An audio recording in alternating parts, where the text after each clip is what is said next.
우리 수예배 때 함께 볼 말씀은 마태복음 21장 3절부터 9절의 말씀입니다. 21장 3절로 9절의 말씀을 우리 교독하도록 하겠습니다. 저부터 읽겠습니다. 만일 누가 무슨 말을 하거든 주가 쓰시겠다 하라. 그리하면 즉시 보내리라 하시니 이는 선지자를 통하여 하신 말씀을 이루려 하심이라 일렀으되 시온 딸에게 이르기를 내 왕이 내게 임하나니 그는 겸손하여 낙이 곧 멍에 매는 짐승의 새끼를 탓도다 하라 하였느니라. 제자들이 가서 예수께서 명하신 대로 하여 나귀와 나귀 새끼를 끌고 와서 자기들의 겉옷을 그 위에 얹음에 예수께서 그 위에 타시니 무리의 대다수는 그들의 겉옷을 길에 펴고 다른 이들은 나뭇가지를 베어 길에 펴고 함께 보시겠습니다. 앞에서 가고 뒤에서 따르는 무리가 소리 높여 이르되 호산나 다윗의 자손이여 찬송하리로다 주의 이름으로 오시는 이여 가장 높은 곳에서 호산나 하더라. 아멘. 우리 수예배 때 함께 볼 말씀의 제목은 그리스도를 본받아입니다. 오늘 본문에 드디어 예수님께서 이제 예루살렘에 입성하시는 그런 장면이 나오게 되어집니다. 이제 공생의 그 3년의 마지막에 남은 그 한 주간이 이제 시작되는 거죠. 그런데 그 남은 한 주간이 고난의 연속이 될 것임을 예수님 스스로 미리 드러내신 그런 장면이 오늘 함께 읽을 21장 이후로 진행될 말씀드립니다. 우리는 에베소 4장 13절로 16절의 말씀대로 그리스도의 장성한 분량을 이르기까지 하나님의 아들을 아는 것과 누리는 것에 우리는 신앙생활에 모든 것이 있죠. 그렇다고 한다면은 우리는 오늘도 하나님의 말씀을 통해서 그리스도 되시는 그 하나님의 아들이신 그리스도를 더욱더 깊이 알고 또한 그분이 어떠한 것을 우리에게 명령하셨고 우리에게 본을 보여주셨는지 말씀을 통해서 깨닫는 것에서 끝나는 것이 아니라 그 말씀이 우리의 삶 속에 열매로 나타내야 될 줄 믿습니다. 그 은혜 속에 들어가기 위해서 우리가 어떻게 해야 돼요? 성경을 알아야겠죠. 그래서 오늘도 우리는 이 예배 시간에 다른 것이 아니라 하나님의 말씀인 성경을 함께 나누는 것인 줄 믿습니다. 첫 번째로 주가 쓰시겠다 하라입니다. 1절로 3절인데요. 1절에 보니까 예수님께서 두 제자를 보내셨죠. 근데 이 두 제자가 누구인지는 성경에 기록되어져 있지 않기 때문에 모릅니다. 12제자 중 하나겠죠. 둘이겠죠. 그런데요. 예수님께서 이 말씀을 보면은 뒤이어서 어떤 일이 벌어질지를 전부 아시고 미리 말씀하시는 것을 우리는 보게 되어집니다. 예수님께서 뭐라고 말씀하십니까? 나귀와 나귀 새끼가 함께 그곳에 있을 것이다. 그때 그들이 무슨 말이냐라고 했을 때 뭐라고 해요? 주가 쓰시겠다 하라. 그리하면 즉시 보내리라. 예수님이 이렇게 말씀하시죠. 이 말씀을 통해 우리는 무엇을 알 수 있습니까?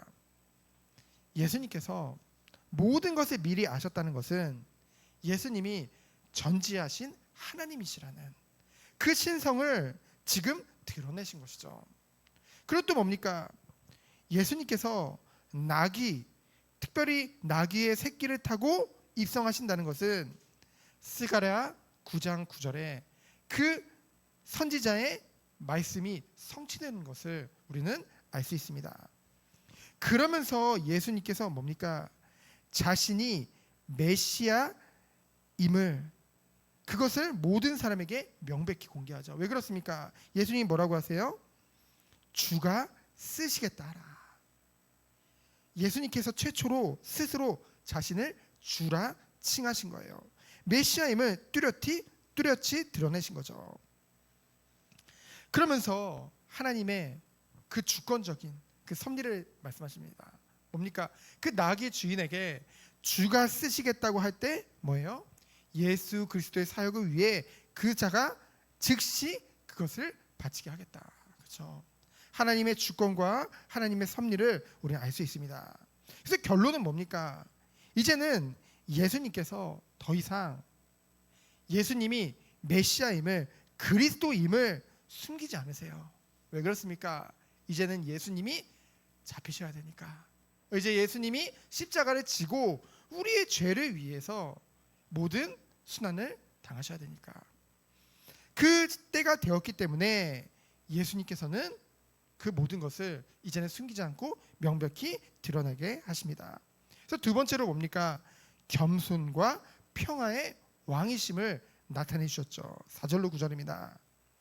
나귀 새끼를 타고 오심은 4절에 보니까 뭐라고 했습니까? 이는 선지자를 통하여 하신 말씀을 이루려 하심이니라. 어떤 말씀입니까? 5절에 나오죠. 이 5절에 나오는 말씀은 이사야 62장 11절과 스가랴 9장 9절이 조합되어져 있어요. 근데 중요한 건 뭐냐면요, 5절에 보면은 내 왕이 내게 임하나니 라고 했어요.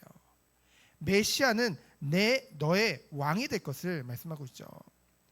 이스라엘이 배척한 그 예수님께서 이스라엘의 왕이 되시기 위해 이 땅에 오심을 말씀하고 있는 것입니다. 그러면서 뭡니까? 그 왕은 세상을 군림하는 뭔가 모든 것을 막 자신의 욕심대로 하는 그런 세상의 일반적인 보통의 왕이 아니라 겸손과 온유의 왕임을 나타내시죠. 6절에 보니까 뭐라고 했습니까? 제자들이 가서 예수께서 명하신 대로 하여. 그래서 명하신 대로 한 장면이 이제 여기는 그냥 이렇게만 나와 있지만은 마가복음 11장 4절로 6절을 읽어보시면은 더 자세히 나와 있습니다. 그걸 보면요, 그래서 예수님이 이제 가서 예수님 말씀하신 대로 다 되어져요. 가서 나귀 새끼를 달라라고 했더니 그들이 왜 그걸 가져가느냐라고 얘기했을 때 주가 쓰시겠다고 하니까 즉각 내놓는 장면이 이제 마가복음 11장에 기록되어져 있죠. 그러면서 그것을 가져다가 어떻게 했어요? 7절에 보니까 제자들이 자기들의 겉옷을 그 위에 얹었다고 했죠. 그 옷을 얹는 것이 의미하는 것은 무엇이냐? 보통은 그 시대에 왕을 영접하거나 왕의 즉위를 나타낼 때 행하는 아주 극진한 예우라는 것이죠. 그것을 예수님께 행했다는 것은 무엇입니까? 예수님이 왕 되심을 인정하는 거예요. 예수님이 이제는 이스라엘의 참된 왕이심을 지금 그 고백하는 의미로 그것을 올려놓는 것이죠. 근데요, 예수님께서는 우리들이 아는 것과 같이 정치적인 메시아가 아니죠. 뭡니까? 평화를 위해 이 땅에 오셨거든요. 평화라는 것은 뭡니까? 하나님과 사람 사이의 화목이죠. 그리고 사람과 사람 사이의 화목을 의미합니다. 그래서 예수님께서 이 나귀가 평화의 상징이거든요. 그래서 평화의 상징인 그 나귀, 그 중에서도 새끼를 탔다 함은 겸손한 왕이시요 평화의 왕이심을 나타내시는 것이죠. 그래서 뭡니까? 그 그리스도는 이렇게 이 땅에 오시고 그리고 많은 사람들에게 예수님이 어떤 일을 하실 것인지에 대해서 이 한 장면을 통해서 나타내신 것이죠. 근데 마지막으로 세 번째로 무엇입니까? 그리스도와 상관없는 사람들이라고 했는데요. 제가 분명히 이들이 예수님을 향해 환호도 하고요, 기뻐하고요, 뛰고요, 막 영광도 올리고요. 근데요, 그리스도와는 상관없는 사람들이에요. 무서운 말이죠. 그런 모습들을 우리는 8절로 12절에서 볼 수 있습니다. 무리의 대다수가 8절에 보니까 무리의 대다수란 말은 뭐예요? 이 무리들이 누굽니까? 계속 예수님을 따라다녔던 사람들이죠. 예수님의 곁에서 많은 이적들도 봤고요, 사건들, 직접 그런 모든 것들을 목격한 사람들이죠. 그들이 어떻게 했습니까? 그들의 겉옷을 벗어다가 예수님 가시는 그 길에 길게 펴고 나뭇가지를 베어서 길에 펴고, 이 나뭇가지는 어떤 나뭇가지나요? 종려나뭇가지죠. 종려나무의 나뭇가지죠. 그 종려나무는 어떠한 의미를 가지고 있습니까? 이 겉옷은 아까 말했던 그런 의미와 같고요. 그리고 이 종려나무는 바로 이제 승리의 상징으로 여겨져서 주로 왕이 지나가는 길에 펴놓거나 흔들었거든요. 이 말은 뭡니까? 그들이 예수께서 우리들을 로마의 압제로부터 해방시켜줄 그 정치적인 왕, 정치적인 메시아라고 기대했던 거예요.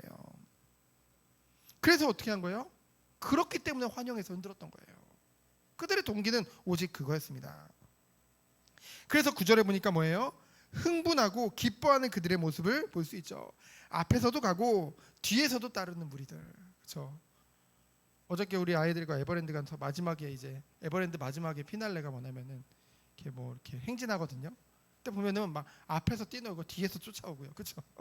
그런 모습들이란 말이죠. 흥분해가지고 기뻐하는 거죠. 앞에서 뒤에서 따르는 그 무리들이요. 그리고 소리 높여서 뭐라고 외칩니까? 호산나.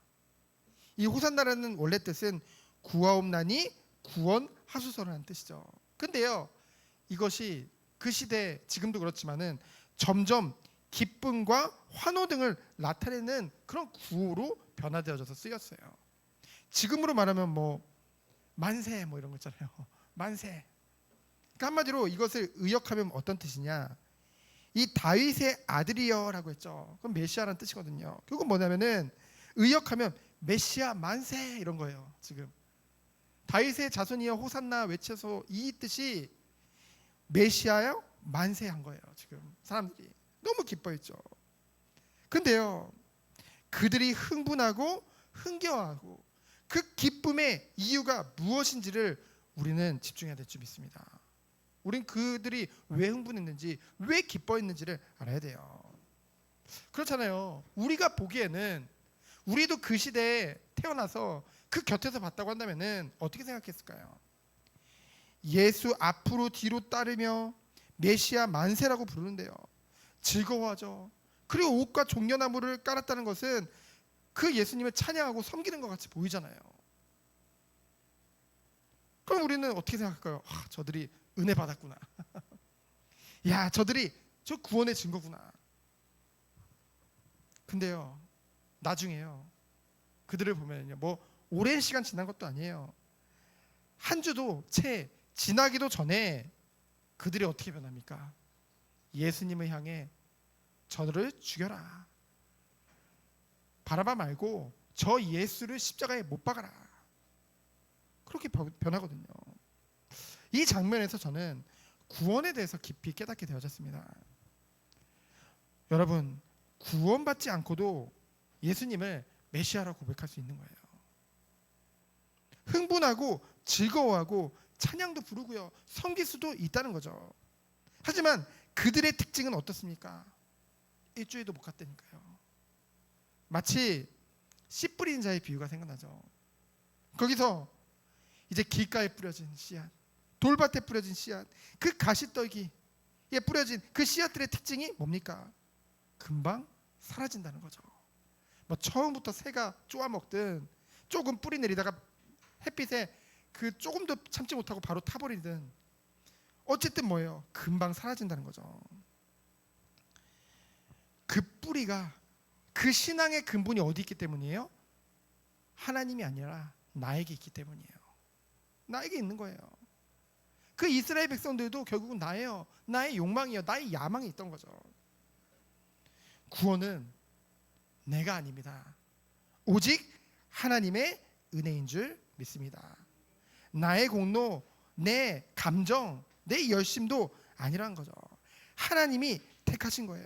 하나님의 완전한 은혜로 구원받았다니까요. 왜요? 우리는 전적 부패 가운데 있었기 때문에, 전적 타락 가운데 있었기 때문에 결코 거룩하신 하나님을 찾을 수도 없는 그러한 너무나도 망가진 상태였어요. 그래서 구원의 증거는 무엇입니까?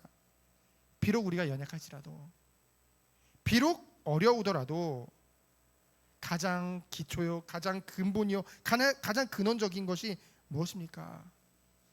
이 교회 공동체를 떠날 수가 없다는 것이죠.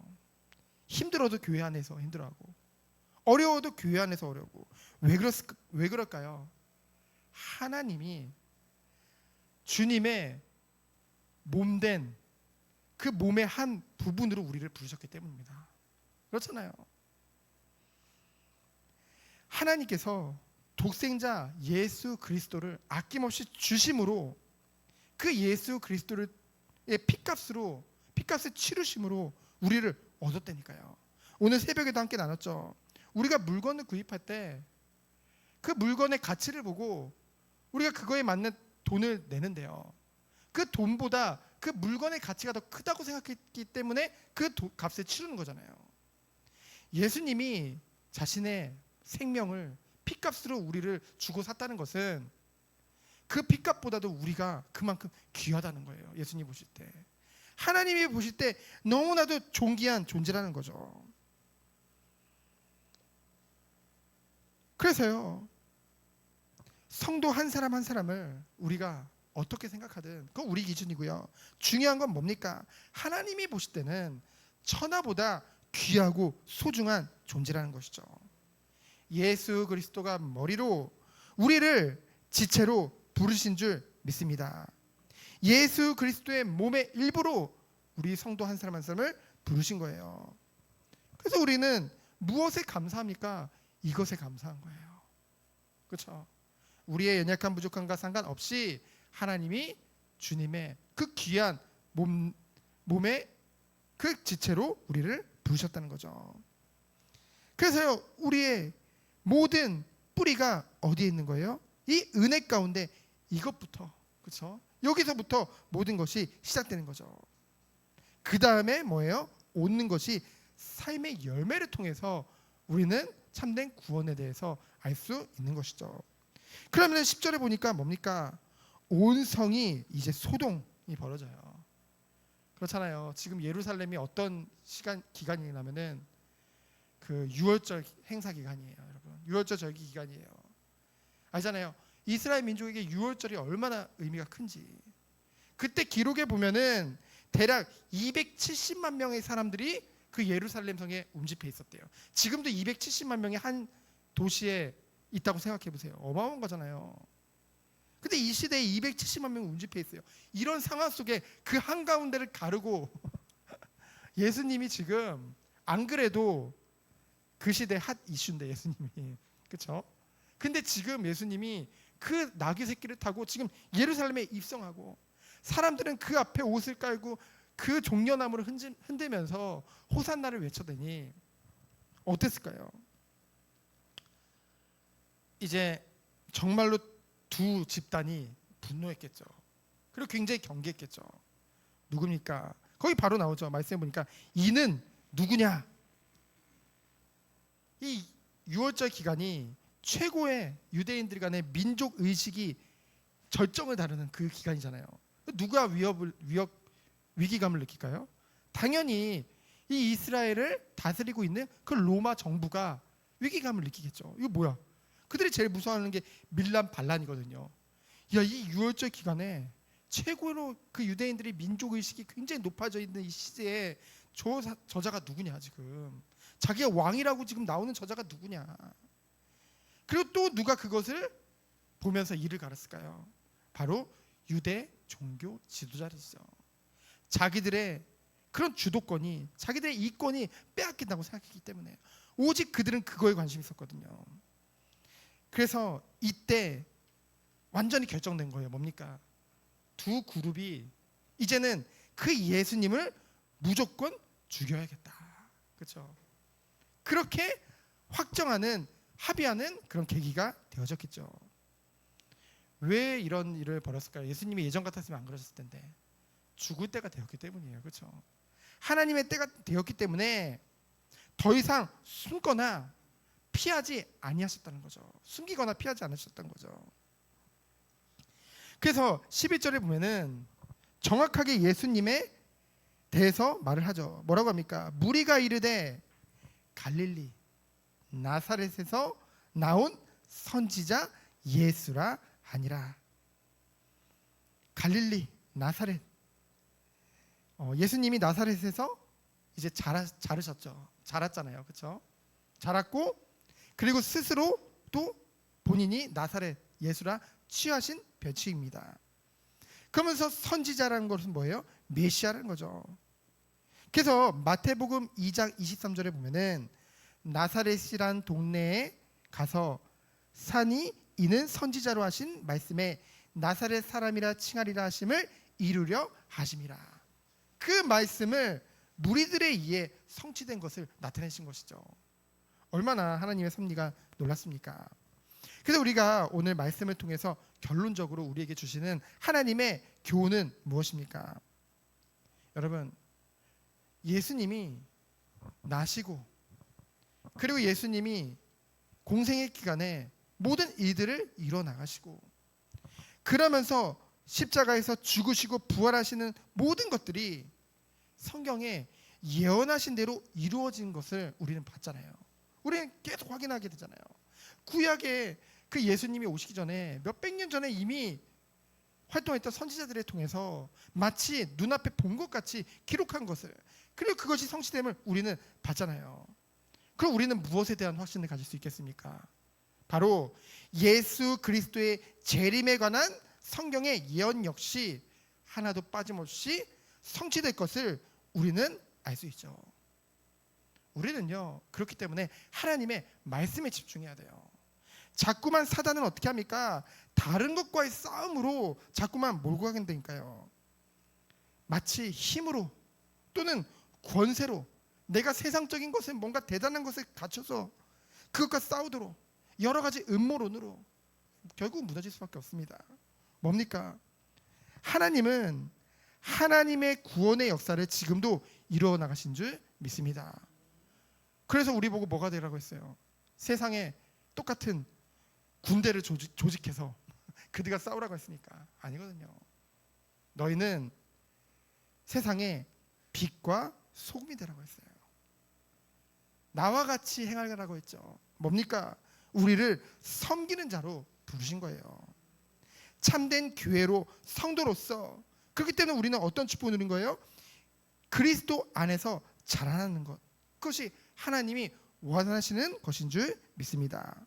그래서 매일매일 우리는 어디 앞에서요? 하나님 앞에 섰는데 열매로 하나님이 전도와 선교의 일을 우리 통해 이루세요. 이 교회가 갈수록 주 앞에 아름다운 공동체의 축복을 누리게 하신다는 거죠. 그래서 우리는 매일매일 하나님 앞에 섰는데 언제까지요? 하나님 그 재림주, 심판주 앞에 서는 그날까지 우리는 날마다 하나님 앞에서 모든 것을 행하는 것이죠. 그래서 재림 때 예수님이 어떻게 오실 것을 여러 성경에 기록되어져 있지만 특별히 계시록 19장 11절로 16절에 보면 뭐라고 했습니까? 더 이상 예수님이 겸손하게 나귀 새끼 타고 오시잖아요. 뭐라고 기록되어져 있습니까? 승리의 백마를 타고 세상에 임하실 것이며 하나님 나라의 완전하고 영원한 왕권으로서 온 세상을 심판하실 것을 말씀하고 있어요. 우리도 그 앞에 서는 것이죠. 그러면서 두 번째로 무엇입니까? 성도들은 예수님의 겸손과 온유를 본받아 그리스도를 본받아 배우는 자들이 되어져야 된다는 거죠. 예수님께서 예루살렘에 입성하실 때 나귀 새끼를 탔죠.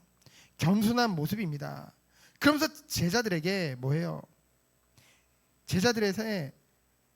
제자들과는 좀 다르죠. 제자들은 어떤 모습이었어요? 그 당시에도 지상 메시아 왕국에서 누가 더 높은 자리에 올라가냐, 누가 더 중요한 요직을 맡냐, 그거 가지고 다투고 있는데 예수님은 나귀의 새끼를 타고 입성하시는 거예요. 그 모습이 너무나도 대조적인 것이죠. 때때로 성도가 마음의 평안과 영적인 그 기쁨을 잃어버리는 것은 왜 그럴까요? 하나님의 은혜가 부족해서일까요? 아닙니다. 결국은 지나치게 세상적인 욕심과 야망에 사로잡혔기 때문이에요. 나도 모르게. 그럴 수밖에 없는 존재니까. 그럴 때마다 우리는 어떤 축복을 누려야 될까요? 새끼 나귀를 타고 입성하신 예수님의 겸손과 온유를 다시 한번 본받아, 그렇죠? 배우려는 그 자세를 가져야 될 줄 믿습니다. 그 내용이 뭐예요? 바울도 고백을 했죠. 빌립보서 2장 3절로 5절에 보니까 제가 읽어드릴게요. 아무 일에든지 다툼이나 허영으로 하지 말고 오직 겸손한 마음으로 각각 자기보다 남을 낮게 여기고, 낮게가 아니라 더 낫다는 거예요. 나보다 더 좋게 여기고, 각각 자기의 일을 돌볼 뿐더러 또한 각각 다른 사람들의 일을 돌보아 나의 기쁨을 충만하게 하라. 너희 안에 이 마음을 품으라. 곧 그리스도 예수의 마음이니. 우리는 그리스도의 마음을 마음에 품는 것이죠. 그래서 마지막으로 뭡니까? 성도는 무슨 일이 있든지, 무슨 일이 있든지란 말은 뭐예요? 무슨 일이 있을 거란 거예요. 왜냐하면은 아까도 말씀드렸지만 하나님의 말씀은 다 성취됐거든요. 분명히 마지막 때에 일어날 일을 예수님이 말씀하셨어요. 성도에게 분명히 여러 가지 일들이 벌어질 것입니다. 그럼 우리 어떻게 해야 될까요? 그러한 무슨 일이 있든지 우리는 주님에 대한 믿음과 충성을 변치 않는 자, 그 자가 바로 성도인 줄 믿습니다. 예루살렘에 입성하시는 예수님을 향해 많은 사람들이 환호했어요. 하지만 결국 그 환호라는 것은 한 주도 가지 못했습니다. 수많은 이정을 행하신 예수님이잖아요. 병든 자를 고치시고, 그 무리 중에 분명히 예수님께 병 고침 받은 자도 있을 것이고요, 고통받는 자도 있었을 것이고요, 배고픈 자도 있었을 것이고요. 그러한 모든 자를 위해서 예수님이 머리둘 곳 없이 찾아가셔서 그들을 긍휼히 여기시고 고치시고 먹이시고 위로하신 예수님이신데요, 그 모든 것을 다 보고도 뭐예요? 자신들의 욕망에 사로잡혀 그 로마의 압제에서 뭔가 해방시켜 줄 것을, 그것까지 기대했는데 그게 안 되니까 그 기대가 무산되자마자 극도의 분노를 표출했잖아요. 정말 하나님을 원망하는 거죠. 여러분, 우리는 그걸 봐야 돼요. 정말로 하나님을 원망하는 자들이 왜 그 마음에 무엇 때문에 원망을 하는가. 그렇죠? 성도는 뭡니까? 자신의 세속적인 야망이 이루어지지 않는다고 해서, 달성되지 않는다고 해서 예수 그리스도에 대한 믿음을 포기하거나 그 충성을 중단하는 태도를 가질 수 없다는 것이죠. 그게 성도입니다. 왜요? 그 마음과 생각을 성령께서 붙잡고 계시기 때문에, 하나님이 은혜 주시기 때문에. 그래서 정말로 하나님의 은혜 안에 있는 자들은 정말로 힘든 일이 벌어지고 어려운 일이 벌어지고 실수도 하고 여러 가지 고난이 올 수 있지만은 결코 주님을 떠날 수가 없는 거예요. 왜냐하면은 주님을 우리 안에 들어오신 것은 우리가 원해서 또는 우리의 의와 우리의 공로가 아니라 완전한 하나님의 은혜이기 때문에, 그것이 정말로 우리가 누릴 축복인 줄 믿습니다. 그래서 우리가 이 말씀을 통해서 더욱더 그리스도를 본받아 더욱더 하나님의 은혜 안에서 승리하는 우리 모든 성도님들 되어지기를 예수 그리스도 이름으로 축원드립니다. 시간 기도합니다. 하나님 감사합니다. 그리스도 안에서 아름다운 공동체의 축복을 누리는 우리 모든 성도님 되도록 주께서 축복하여 주옵소서. 살아계신 예수 그리스도 이름으로 기도합니다. 아멘.